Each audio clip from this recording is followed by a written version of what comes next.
Good morning, everyone. Welcome once again to Brainy Lads. So, guys, in this lecture, we are going to talk about extracts of deep water. In our previous lecture, we discussed two chapters of Flamingo, the last lesson and Lost Spring, written by Anish Chand. And in this lecture, we are going to talk about a beautiful chapter, Deep Water, written by William Douglas. तो एक एक करके इसके extracts को go through करते हैं. But before we move on, we would request all of you to share this video with all of your friends whosoever in need, जो भी जिसको भी जरूरत है उसके साथ शेयर कीजिए. Do subscribe to our channel and do press the bell icon as well for receiving regular and timely updates. So the first extract of the chapter is, it had happened when I was 10 or 11-year-old. In the first extract, the narrator is elaborating his experience when he was hardly 10 or 11 years old. He had been to California beach with his father.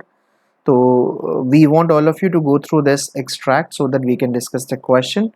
Question number 1 of this extract is, who is I in the above lines? आपको I के बारे में बताना है कि कौन है. President Roosevelt नहीं है.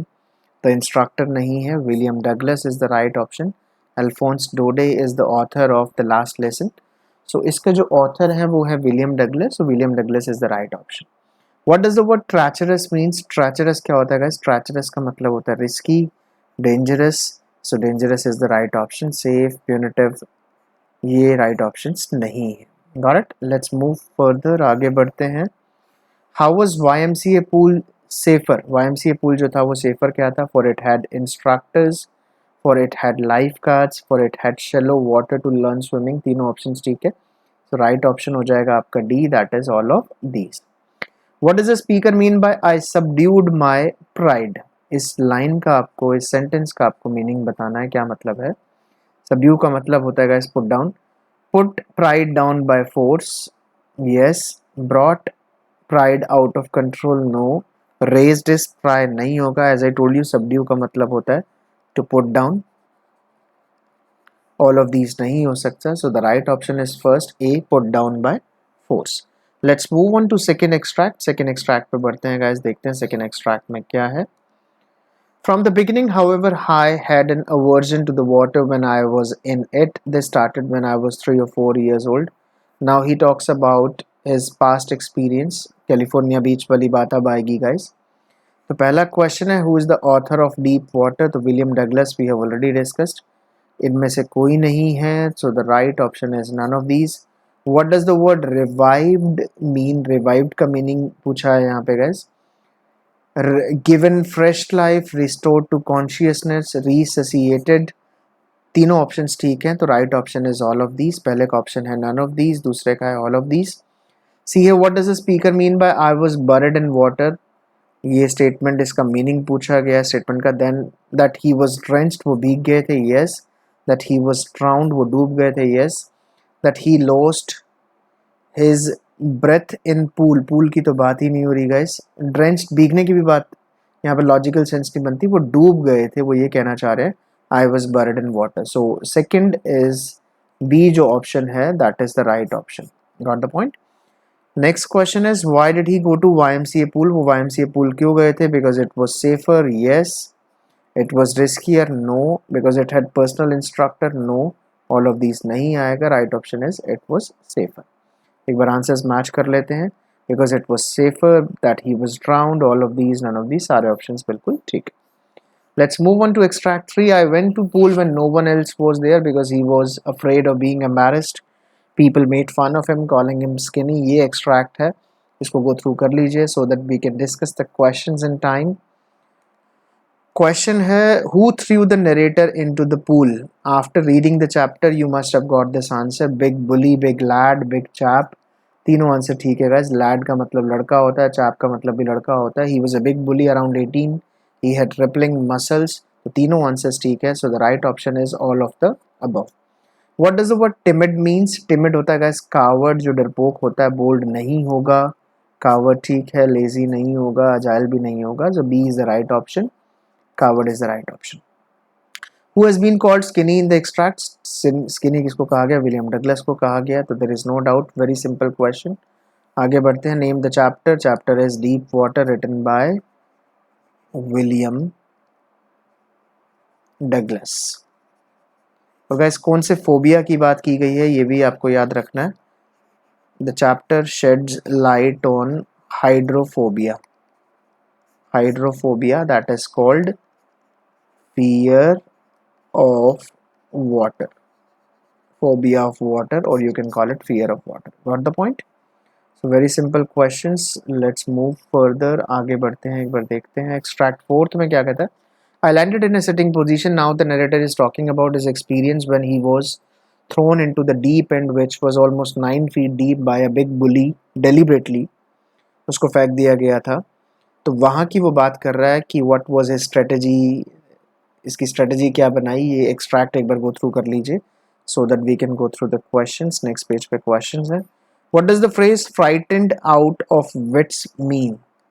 इस फ्रेज का आपको मीनिंग बताना है। फ्रेज होता क्या? Phrase is a group of words, सभी को पता होना चाहिए guys, do consult your teacher. Phrase is a group of words that makes incomplete sense. It is dependent on other part of the sentence. It can be the part of sentence. ये पूरी sense नहीं देता, तो इसका meaning आपको बताना है। Frightened out of wits, इसका मीनिंग हो गया गाइस बैडली स्केयर्ड। वुंडेड नहीं था, मैनेज वो था नहीं, ऑल ऑफ दीज हो नहीं सकता। So what is the right option? Badly scared. Where is the narrator now? अभी नरेटर कहाँ पर है फिलहाल? At the time, for the time being he is drowning at, और you can say into YMCA pool. What strategy was made by the narrator to rescue himself? अपने आप को बचाने के लिए उसने क्या स्ट्रेटजी बनाई थी? To swim across the pool and reach safely? No. To drown and remember his mother? No. To go to bottom, hit it hard and reach the surface? That was a strategy. He tried thrice. 3 बार उसने try किया था. His mental condition, physical condition was bad. He could not succeed because the strategy was wrong.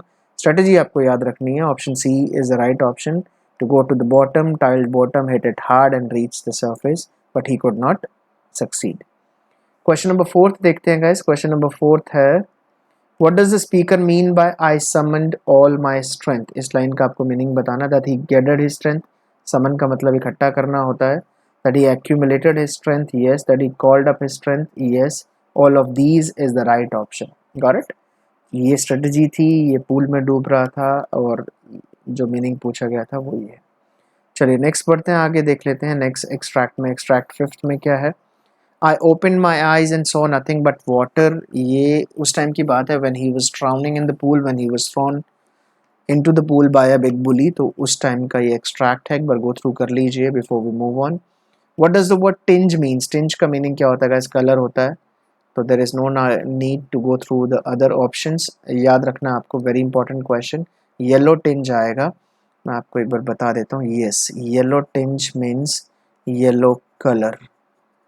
Got it? चलिए let's move on. आगे के option देखने का फ़ायदा नहीं है क्योंकि वो सही नहीं होंगे ऑप्शन। आगे बढ़ते हैं और देखते हैं। Fill the none of these तो है नहीं है, तो B, C and D question देख लेते हैं एक बार। What did the narrator swallow? Narrator ने क्या स्वेलो किया था? वाटर स्वेलो किया था। फियर नहीं, एंगर नहीं, ये नहीं। Why could no one come to help the narrator? For he was alone there. ये ठीक है। For everyone thought he was fooling. No. For he was able to swim himself. All of these. Guys, वो off time पे swimming सीखता था guys, when no one was there because people made fun of him, calling him skinny. लोग उसका मजाक उड़ाते थे, इसलिए वो अकेले में swimming करता था, इसलिए वहाँ पर कोई नहीं था। Which of the following statement is correct? यहाँ पे statement लिख लेना। As I told you, there could be some typing errors. He was alone at the pool. He was saved at the 11th hour. ये भी ठीक है। 11th hour, बस ये भी एक prepositional phrase है, इसका मोमेंट, जिसका मतलब होता है लास्ट मिनट पे, एट लास्ट मिनट। यस, बिल्कुल ठीक है, लास्ट मिनट पे बचा लिया गया था इसको। He was rescued by a big bully. Incorrect. Yes, incorrect पूछा गया गाइस, तो ये तो करेक्ट है। He was learning swimming at the deep end. He was learning swimming at the deep end, ये भी गलत है, ये भी गलत है। तो क्वेश्चन में गाइस 2 स्टेटमेंट है, दोनों स्टेटमेंट गलत है, टाइपिंग एरर है। Let's move on to the next one. Next की तरफ बढ़ते हैं। ये भी आ जाएगा। He was learning swimming at the deep end, वो deep end पे नहीं सीख रहा था guys. He was learning, he was waiting at the bench, वो बेंच पे बैठा था। तो ये स्टेटमेंट भी इनकरेक्ट है, तो राइट ऑप्शन हो जाएगा C and D। Got the point? ये आपको याद रखना, टाइपिंग एरर है। चलिए let's move further to extract number 6 extract पे बढ़ते हैं।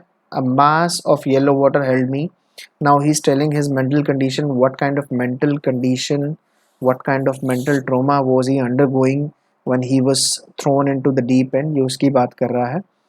तो फर्स्ट क्वेश्चन है, what does the narrator mean by all effort ceased, इस लाइन का मतलब क्या है? That he gave up hope, that he gave up trying, that he gave in courage to survive, all of these is the right option। तीनों चीज़ें उसने छोड़ दी थी, होप उसने ट्राई करना भी छोड़ दिया था और करेज को भी छोड़ दिया था, so all of these is the right option.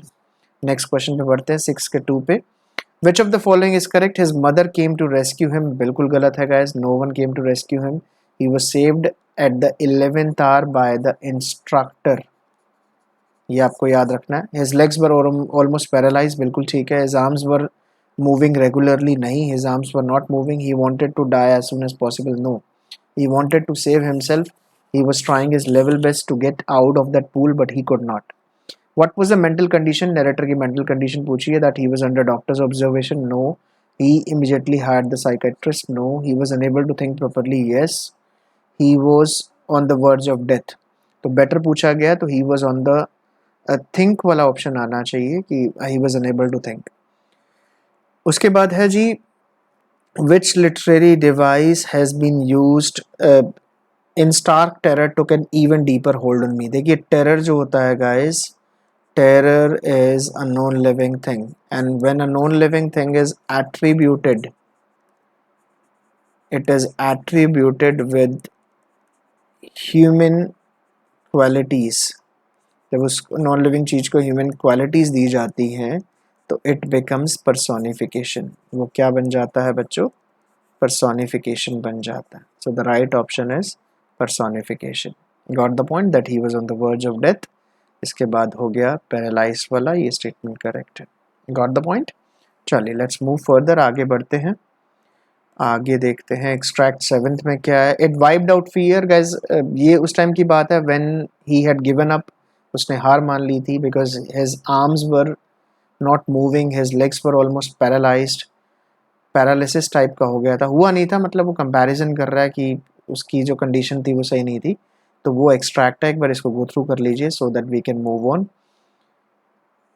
तो क्वेश्चन नंबर फर्स्ट है इसका, who said but I was only fooling? Guys big bully ने कहा था, ये विलियम डगलस ने नहीं कहा, इंस्ट्रक्टर ने नहीं कहा, ऑल ऑफ दीज नहीं आएगा, बिग बुली आएगा। According to the narrator death is, narrator ने डेथ को क्या कहा है एक बार देख लेते हैं, पीसफुल कहा था if I am not wrong, it was quite and peaceful, he wanted to die, वो मरना चाहता था। अब आगे देख लेते हैं एक बार ऑप्शंस क्या क्या हैं इसके। मर्सीलेस फ्राइटिंग उसने नहीं बोला guys, so these two options are wrong. उसने डेथ को क्या बोला? पीसफुल बोला। Which literary device has been used in the first line? Back जाना पड़ेगा हमें, फर्स्ट लाइन देखनी पड़ेगी कि फर्स्ट लाइन कौन सी थी।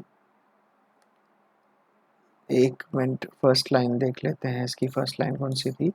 It wiped out fear, it wiped out. Guys जब भी सेम स्टेटमेंट से स्टार्ट होती हैं, देखिए इसमें भी इट वाइप्ड आउट है, इसमें भी इट वाइप्ड आउट है, तो जब भी ऐसी स्टेटमेंट से लाइन शुरू होती हैं गाइस तो वो क्या बन जाता है? That is called anaphora. So what is the right answer of this? इसका राइट आंसर क्या हो जाएगा गाइस? एनाफोरा हो जाएगा। सिनेक्टिकी नहीं होगा, मेटोनिमी, एनोमेटोपिया नहीं होगा। Who saved the narrator's life at the 11th hour? At the 11th hour मैं आपको पहले ही बता चुका हूँ, एट द 11th आवर का मीनिंग होता है एट द लास्ट मिनट। किसने जान बचाई? तो instructor is the right option, big bully ने नहीं बचाई। चारों ऑप्शंस ठीक है। लेट्स मूव फर्दर, आगे बढ़ते हैं एक बार। एक्सट्रैक्ट 8 को गो थ्री कर दीजिए। I feared water, I avoided it wherever I could. Narrator is sharing his experience when he was saved by the instructor, but his life was almost ruined. He was unable to enjoy his water trips, he was unable to enjoy the water at cascades, वो कुछ नहीं कर पा रहा था, तो वो experience अब शेयर कर रहा है। तो कुछ क्वेश्चंस हैं उसके, वो पूछे गए हैं, क्वेश्चंस पे देख लेते हैं, एक बार नज़र डाल लेते हैं क्वेश्चंस क्या है। So question number first is guys, अगर आपको पसंद आ रहा है एक्सट्रैक्ट्स और एमसीक्यूज पसंद आ रहे हैं तो do not forget to share it with your friends. What is Titan in the above extract, Titan क्या है ये बताना आपको गाइस, टाइटन एक सिटी है। Find out the synonym of the word wading, wading का मतलब क्या होता है guys, walking with your feet, ये तो है ही। In shallow water, yes deep water में नहीं होता, मीडियम वाटर नहीं होता, तो शेलो वाटर में चलना क्या होता है गाइस, वेडिंग होता है। लेट्स मूव फर्दर, आगे बढ़ते हैं, आगे नेक्स्ट पेज पे है। Which figure of speech has been used in I see horror would grab my heart. Once again guys, horror is non living, non living को फिर क्वालिटी दी गई है, पर्सोनिफाई किया गया है, पर्सोनिफाई किया गया है तो इट इज़ पर्सोनिफिकेशन। हाइपरबली नहीं है, ओवर स्टेटमेंट एंड हाइपरबली दोनों सेम होते हैं, इन दोनों का मतलब होता है एग्जैजरेशन ऑफ फैक्ट। अगर आपको poetic devices, literary devices, figure of speech पढ़ना है तो आप वेबसाइट पे जाइए, that is www.brainylads.in। You will find the notes, आपको वहाँ नोट्स मिल जाएंगे। Which phobia was the narrator suffering from, hydrophobia, तो इसमें से नहीं है, क्लॉस्ट्रोफोबिया, ब्लूटो, जेनोफोबिया कुछ नहीं है, so the right option is none of these. कौन सा फोबिया था गाइस उसको, hydrophobia. We have already discussed, hydrophobia means fear of water. Share करते रहिए गाइस फटाफट जल्दी से। लेट्स मूव ऑन, आगे बढ़ते हैं। Let me raise extract 9th, the instructor put a belt, ये उस टाइम की बात है when he had a personal instructor who put a belt around his waist which was attached to a rope, went through a pulley, ये सारा elaborate किया गया। पुली क्या होता है guys, a machine with a wheel, machine without a wheel नहीं होता, machine with a rope नहीं, machine with a wheel and rope machine होती है guys with a wheel, I think if I'm not wrong, तो पहला option इसका सही होना चाहिए। सेकंड देख लेते हैं, what does the phrase back and forth means, back and forth का मीनिंग आपको बताना है। बैक एंड फोर्थ का मीनिंग देख लेते हैं, क्या moving from one place to another, yes हो सकता है, टू एंड फ्रो हो सकता है, बैकवर्ड एंड फॉरवर्ड हो सकता है, तो तीनों ठीक है, तो right option is all of these. Tension began to slack means tension started ebbing, ये ठीक है, इंक्रीजिंग नहीं है, एबिंग का मतलब होता है टू गो डाउन। आगे देखते हैं, आगे क्या है, ऑप्शंस देख लेते हैं। Tension started being stable, no नहीं आएगा गाइस, ये भी नन ऑफ दीज, एबिंग वाला ऑप्शन आएगा। Name the author of this chapter, William Saroyan, William Blake भी नहीं है, विलियम वर्ड्सवर्थ भी नहीं है, William Douglas is the right option, got it. Let's move on to extract 10th, I think this is the last second और second last extract. yes, I had residual doubts at first opportunity I heard west went up there।